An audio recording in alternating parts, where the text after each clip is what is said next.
वाजा मारदा चंदेरिया चुमका चंदेरिया चुमका मैं तेरा इंतजार करेगी.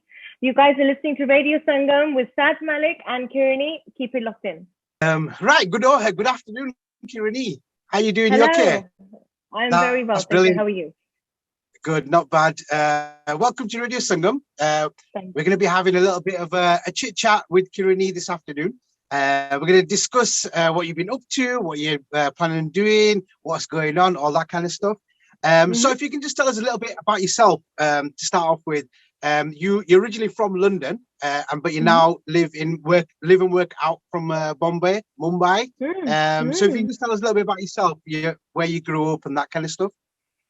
Yeah, I mean, you know, British Asian, born and bred in London, but I had always kind of felt very connected to my roots in India and, you know, my family and everything else and all my kind of culture and heritage that all kind of stems from India.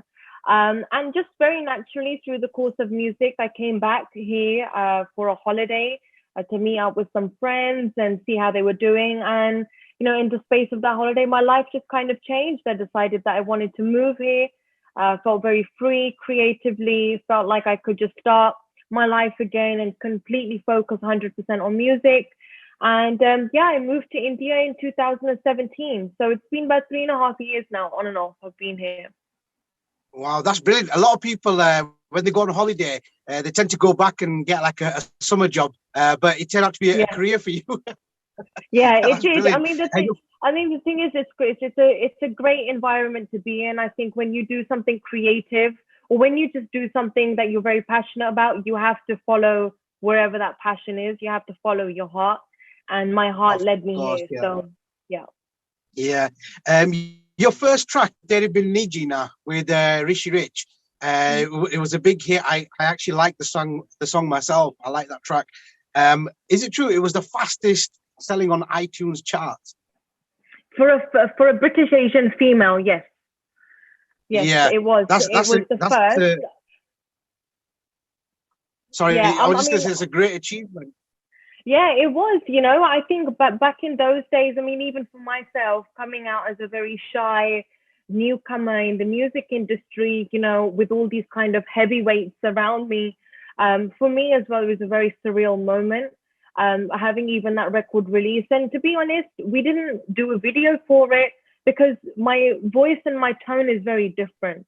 You know, it's not very dissy, but it's not very Bollywood, you know. So it's kind of like, and it has little traces of R&B and a little bit of soul, and it's a bit of like an amalgamation of many genres. So when we put out Tere Bil Nijina, you know, the management team at that time were very, you know, kind of sort of stern about the fact that they just want to put it out for the radios and just like a little feeler and see how the radio kind of shows and presenters, you know, perceive that track and things like that. And literally within, I think, 12 hours of it releasing, everything just changed, you know. And then literally a day after, we were in the studio trying to come up with next single to kind of follow through with it very, very quickly. But I'm pretty sure that record has probably now been broken, but I was the first one to do it. But I'm sure there's a lot of other females out there that are killing it now anyway. Yeah, I mean, it's great. It's a great achievement, and it's good to see somebody go from the UK. And it's hard for people that are from India, even if you're from there, it's hard to sort of get into Bollywood and work with Bollywood. And it can be even tougher for people that are from outside of India. So you've done really, really well to go from London, a London girl, you know, gone all the way over to India and you know, working across there. Would you say then your influences, your musical influences growing up, or the kind of music that you listened to, would you say it was sort of hip hop, R&B, soul music, that kind of stuff? When I was very young, you know, at the age of like 3, 4, at that time, it was a case of, you know, myself and my mum, we would go down to Southall Broadway because, you know, at that time it was like 3 CDs or 3 cassettes for £10 or whatever it was, right? So that used to be like, that was my treat. when we used to go down to the little stores and the little bazaars and stuff. And my mom and I, we always used to love listening to stuff like Ashiki and, all that kind of era of music, the Podwal, Asha Bhosle, Alka Yagnik. So I've grown up primarily listening to those voices. That's how I kind of taught myself how to sing, because I would sing on top of their songs almost, with them, getting the timings right, the pronunciation, just trying to mimic them almost. And that's how I actually taught myself Hindi, by watching Bollywood films and stuff like that. As I sort of grew up even more and we started, to go to high school and college, that's when my music taste started to diversify. Then I used to, I started to get into a little bit more of the Bhangra side, a bit more Punjabi, the more Desi stuff. And all my friends were listening to R&B, garage, hip hop. So then I was soaking up that influence there. So it's, throughout different stages of your life, I think you're in different stages of music as well. Each age you have like a different genre of music that you kind of relate to. Course, I think everyone goes through that. And now, I think all of that experience has really I've soaked it all up, and I've been able to kind of draw inspiration from everything that I've liked to listen to. And I think that reflects in the music that I do, I hope it does anyway. That's my goal.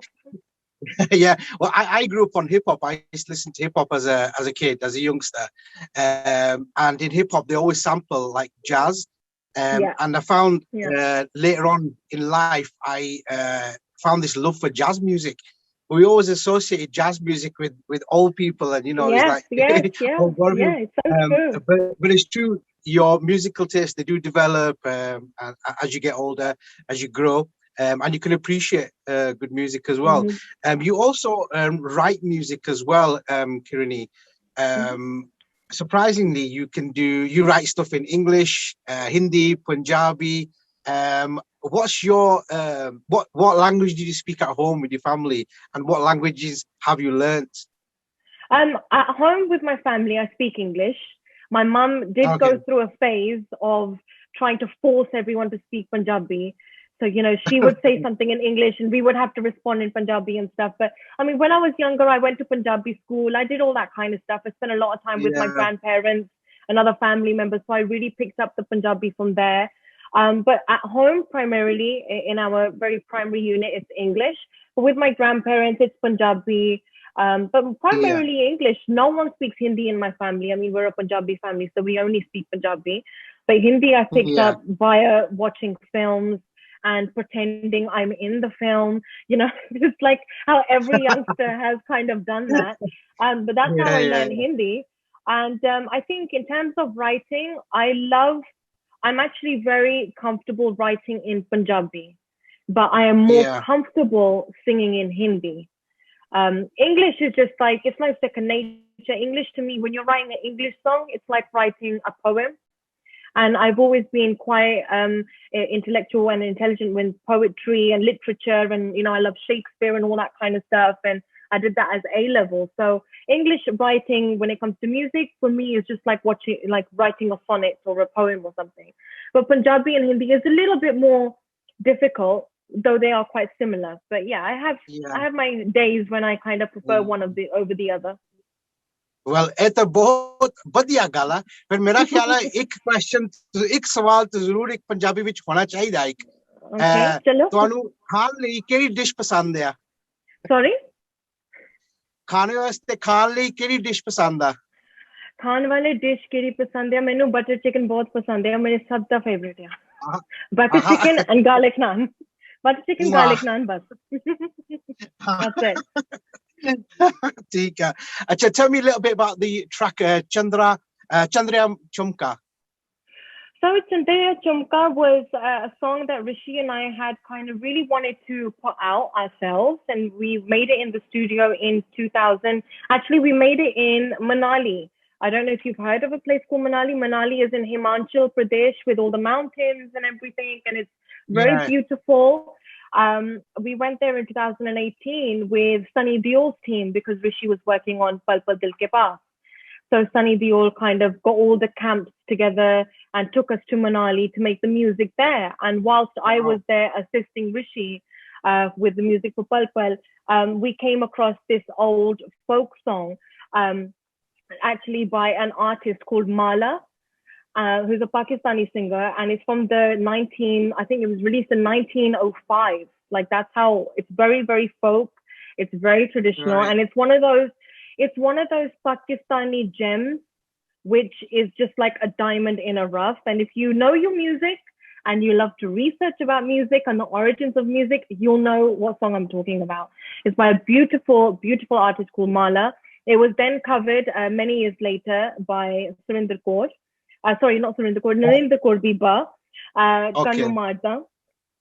So we loved the folk melody, and we thought, it's originally been done in Pakistan, it's been done in Punjab with Narendra Kaur Biba. So now let's kind of infuse that 2021 flavor, but take that culture and that mittiness of a melody. And that's what we did, and we got one of the finest writers in India, Kumar Paji, who's written hits after hits. He's written Oh Ho Ho Ho, Oh Ho Ho Ho, Pusabir, Suraj Duba Hai. He's written Dua, and he's written Jada Shiv Shankar, and Ghungru Toot Ke. He's written fantastic songs, and he's a very, very dear friend. And he wrote the song for us. And we pitched it for a movie called Hello Charlie, which is releasing this week on Amazon Prime. And the film director loved the fact that it sounded like a Brit Asian song. And that's what he was looking for. He said, I want a Brit Asian sound. Yeah. He said, I want something that hasn't been heard in Bollywood before. It's going to be a big risk, but as long as I like the song, then, I'm happy. And I have to commend, Mr. Pankaj Tharawat on that, because he really kind of took a risk on the song. It's a straight up UK British Asian garage flavor kind of tune. We all grew up listening to those kind of vibes, the urban Asian flavors and all that kind of stuff. And the fact that it's the first, British Asian garage song in a sounding song, at least in Bollywood, I think is a great achievement. And I hope that there will be many, many more opportunities for other artists to do the same. But yeah, it's been a great feeling. It's brilliant that working in Bollywood and getting a track, getting your work into a Bollywood movie. Is Hollywood next, would you say? Hollywood, I don't think Hollywood really need music. If they do, I would love to. I think, the thing is, like Bollywood and working in films and stuff like that, I didn't come here for that. I actually just came to be in a space and be in an environment where I could create good music and just be the best version of myself. And, with that came a lot of rejection here, came a lot of struggles. And of course, no one showcases their struggles, right? No one says, oh, I've been rejected from this today and puts it on social media. But we all celebrate our achievements and say, oh look, this is what I've done today. So it does sound like, it's been very easy here and, I've just got in and it's fine. But it has been very, very difficult, and it's difficult for many, many artists.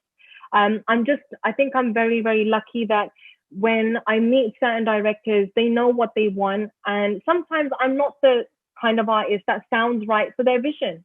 But they might like something that I've written. So, there's little things that kind of work themselves out, but it's been a massive blessing. If Hollywood comes calling, I would love to go because I really want to meet Brad Pitt. Yeah, he's aged really well as Brad Pitt. I know. I've been noticing.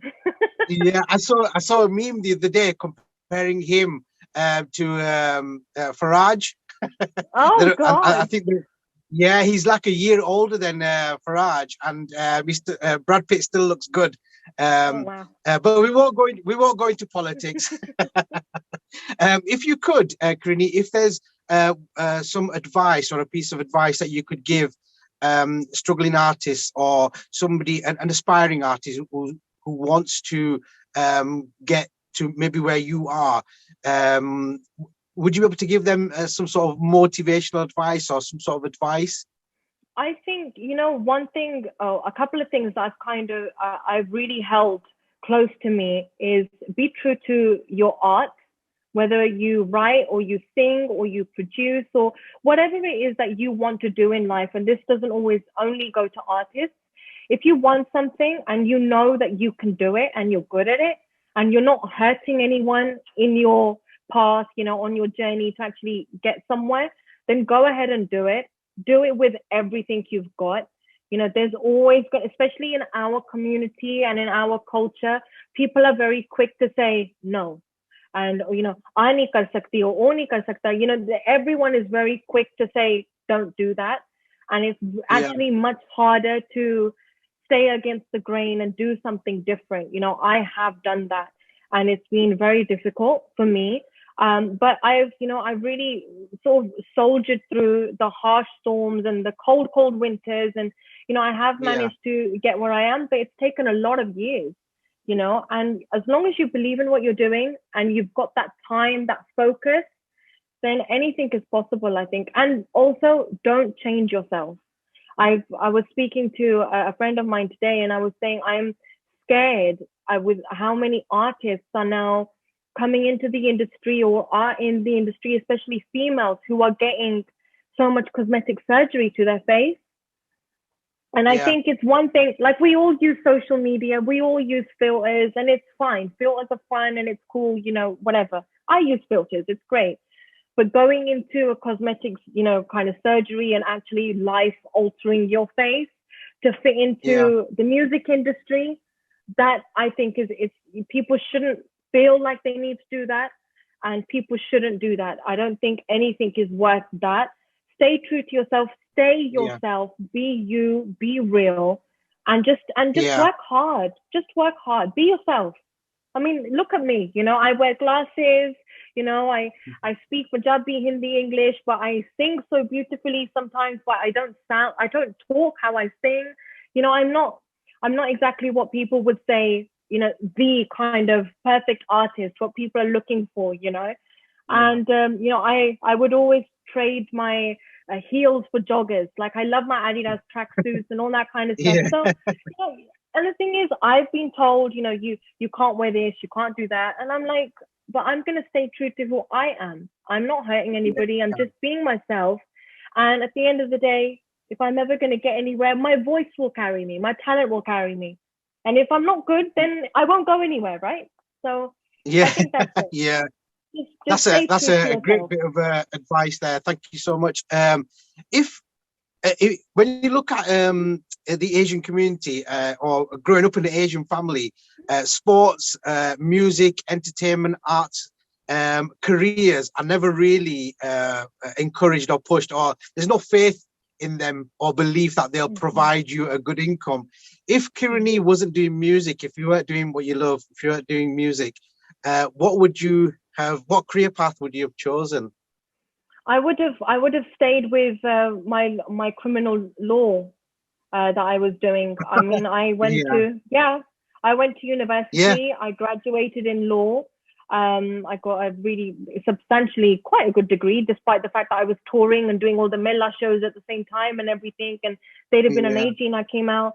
I graduated. I got myself a job at a really nice law firm in Middlesex.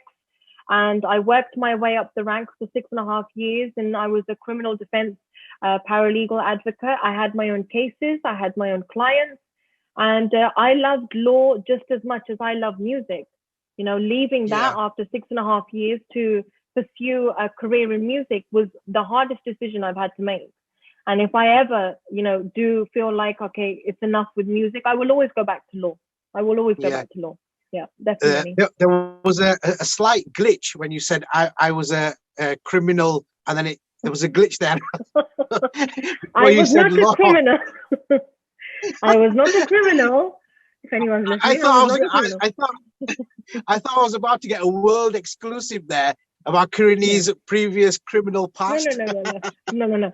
I was a criminal defense paralegal. I had my own cases and I had my own clients.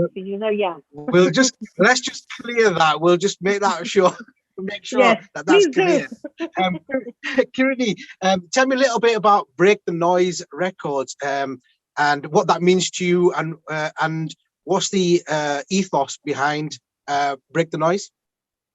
Break the Noise Records is a label that's primarily run by myself and Rishi, two artists looking out for other artists. We also have a third partner here, Richard, who's actually a film producer here in India and a very dear friend of ours. And setting up the record label was basically our way of kind of giving an opportunity and pathway to artists outside of India, such as America, UK.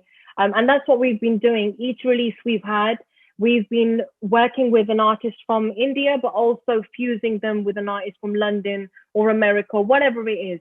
Because like you said, it would be so much, there would be so much opportunity for our own homegrown artists in the UK if they had opportunities in India and vice versa. And those opportunities are only going to come if there is a bridge between India and the UK, right? So that's what Break the Noise Records is trying to be. We're trying to be that bridge to give people a platform and, help artists, develop them, mold them, teach them, train them, give them those lessons that we've learned in India and in the UK, Rishi in America as well. So that's what Break the Noise Records is about. It's just about making great music and really supporting artists and helping them. Yeah. What's it like working with Rishi Rich? He's a world-renowned producer, one of the biggest exports from the UK Asian music scene. If you could tell us a little bit about what's it like working with Rishi Rich. Yeah, I mean, he's been my best friend for many years. It's fantastic working with him. Every day is a new day. I'm continuously learning new things on how to navigate now the business side of running a record label, also how to mold, develop artists. I am very, very lucky and grateful that Rishi and Veronica believed in myself as a very raw artist, and they took the time to mold and develop me. So now he's taught me that now it's my time to give that back to the industry. So working with him, it's every day is a new experience, and I'm always very, very grateful to have him by my side. Yeah. Any other artists that you've worked with that's been very memorable for you? I haven't worked with him per se yet. I loved having Diljit in the studio. He's a very, very humble artist, very, very talented. Navraj Hans, another one. I worked with him. He sang one of my songs, Sun Sajna, for the film Pangra Pale. And he's the legendary Hansraj Hans' son.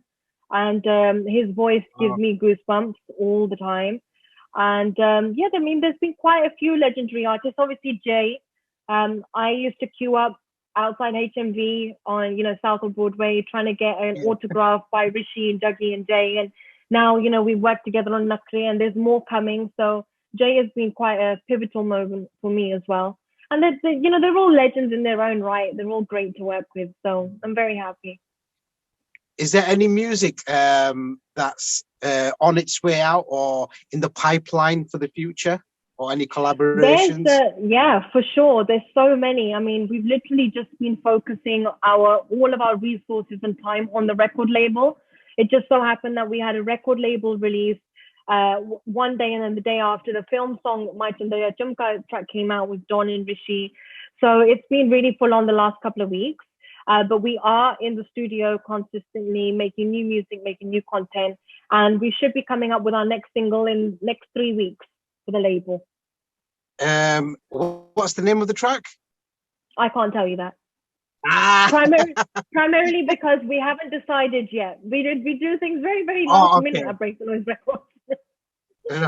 So it's not it's not MI6 classified, G16 classified. No, it's just unnamed right now. So that's me being very honest. Right, okay. We did have your vocals on the new Mumsy Stranger track, Lost. That was a sample. People do think it was me, but it wasn't. I had written some of it. I had written some of the song though, yeah. Right, okay. That's great. Well, it's been nice talking to you this afternoon. It's been a pleasure. Really enjoyed having a good gab shop with you, a good chit chat. Is there a last message you'd like to leave for your fans? Honestly, I just want to say thank you so much for listening in. Firstly, I want to thank all the listeners of Radio Sangam, and thank you so much for always supporting everything that I put out. Every release is always different from the other, And I'm very, very grateful and humbled to have everyone's support, and that means the world to me. Here's to more music. That's brilliant. Thank you so much for your time today. Thank you so much, Saj. Thank you. Hi guys, this is Kiranee. I'm tuned in with Just Vibing and Saj Malik on Radio Sangam. Keep it locked in.